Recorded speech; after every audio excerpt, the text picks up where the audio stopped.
This is a Middle-earth philosopher.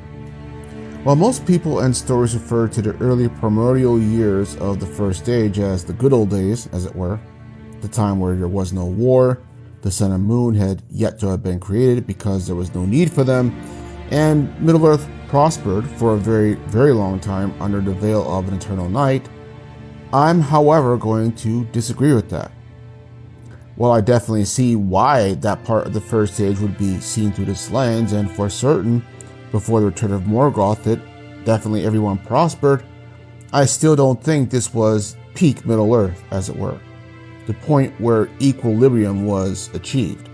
Instead, for me at least, I think that the first half of the Second Age is when Middle-earth was more or less at its zenith in terms of balance, prosperity, and peace.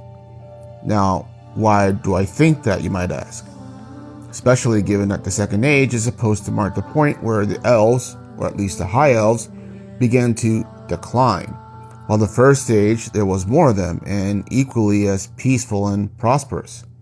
My first reason is because it doesn't take into account really the other races in Middle-earth. When I read how people kind of talk about these early years of Middle-earth, it mentions the dwarves kind of in passing, and for a long time men aren't really mentioned.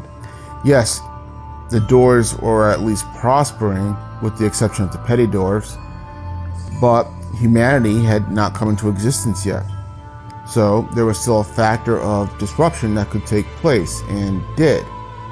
Morgoth being the first one to notice them, and taking the matter so seriously that he departs Angband to personally corrupt and or terrorize humanity into submission and sleeper agents.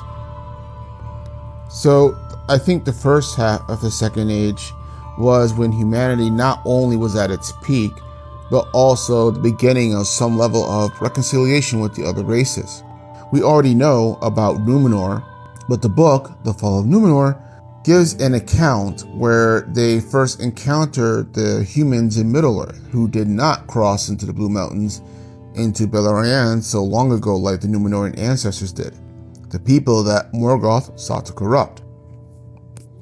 And the meeting was arranged by High King Gil-galad, and it is described as being tense at first, with neither branch of the human race having encountered each other since their schism a very, very long time ago. And while it begins tensely, both trying to understand what the other is saying eventually come to recognize some form of common dialect so that they can communicate their intentions.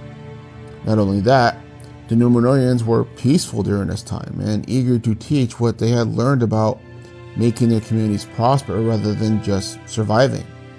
And while yes, Harad was an unknown factor, as the Easterlings were grouped together as being altogether hostile towards the West, they were, as of yet anyway, not going to war with any of the Western powers.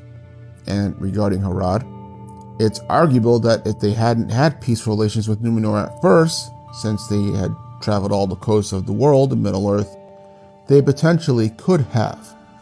Now, what about the Noldor? Well, they barely survived the First Age, and many of those that did left for Valinor. I would say that actually the Noldor that remained, formed Eregion and London, were actually better off than they had been at the peak of their power during the Beleriand Wars. But why would I say this? The reason why I say this is because the Noldor had largely learned their lessons from them. As I've said in an older video that I'll post a link to below, these Noldor lacked the prejudice and hair-triggered violent tempers, and mostly their pride that led to so many of their calamities before. Even the Rings of Power, while corrupted and influenced by Sauron, were done out of an intention of trying to repair the world that they had done so much damage to, not trying to dominate it or try to claim their right to rule it as they had in the past. Essentially, regarding the Noldor, smaller was better. Yes, more of them would have meant a better performance during the war with Sauron, but it also would have caused more problems with the other elven populations, which not only did not know them, but also did not trust them. especially the Sindar who did know them. Speaking of these populations, while there was still certainly tension between the High Elves and the Dark Elves, it also lacked the same level of animosity that existed between the High Elves and the Sindar and the Green Elves from the past age. There was still communication between them, and they could at least nominally get along with each other as long as everyone more or less stayed in their own lane. In fact, one of the uncelebrated achievements of Celeborn and Galadriel, I believe, was their travels during the Second Age between these communities and not stirring up any trouble. And moreover, essentially all the Elven, human, and Dwarven communities seem to have gotten along pretty well, which leads to the Dwarves during the first half of the Second Age, and why that is peak for the Dwarves. And this is because they were able to pool most of their knowledge together from those that came from the fallen realms of Belagos and Norgrod, and unite them with those of the already and still prosperous Khazad-dûm.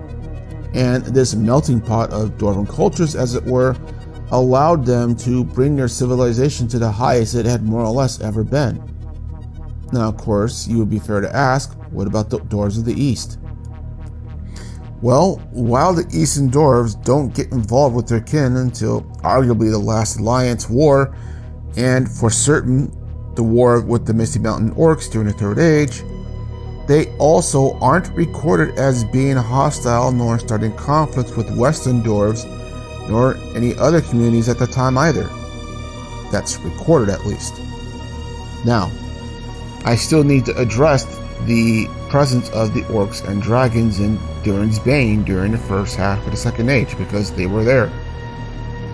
Well, the Orcs were still devastated and fairly unorganized during this part of the era.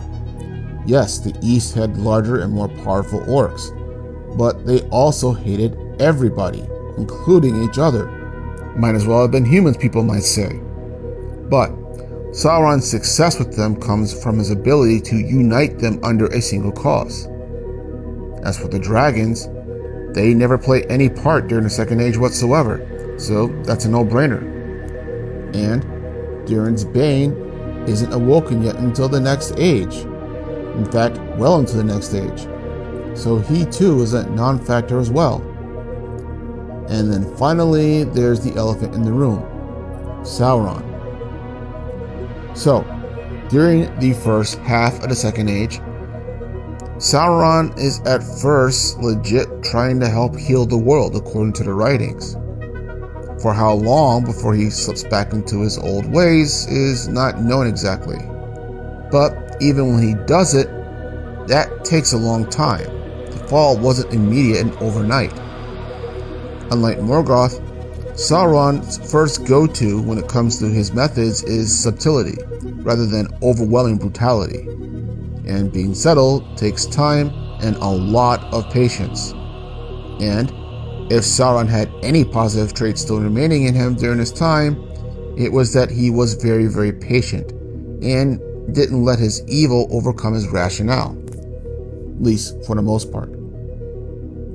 But having said all that, these are the reasons why I believe the first part of the Second Age is the peak time of Middle-earth existence. The time where you would want to be alive, more or less, because there's no conflicts, or at least large-scale conflicts going on. Everyone is getting along, or at least peacefully coexisting, and anything evil that does exist is too small or scattered to truly dent it until Sauron finally builds up momentum going into the second part of the Second Age. But let me know your own thoughts below on this, and this is Miller Philosopher. Y'all have a good day.